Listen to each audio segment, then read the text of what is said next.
Македонското министерство за надворешни работи и надворешна трговија потврди дека се чека официјална потврда од боливиските власти за инцидентот на тројцата загинати во вооружен инцидент што се случил во градот Санта Круз, Боливија. Жртвите се идентификувани како 43-годишниот Дејанчо Лазаревски од Струмица, познат под прекарот Македонец, 38-годишниот Милјан Гакик од Ниш, како и трето лице со засега непотврден идентитет, за кое предстои сомнение дека користело фалсификувани документи. Телата биле пронајдени во куќа во населбата Петролеро Норте, завиткани во црни пластични кеси.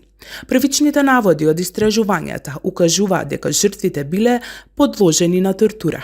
Едниот од загинатите бил застрелан во глава, додека другите двајца настрадале од тешки удари со тап предмет. Исто така се истакнува дека убиството предизвикало сериозна вознемиреност меѓу познати криминални кругови во Ниш и Струмица, каде што жртвите биле познати по прекарите Итри, Македонец и Мали Коста.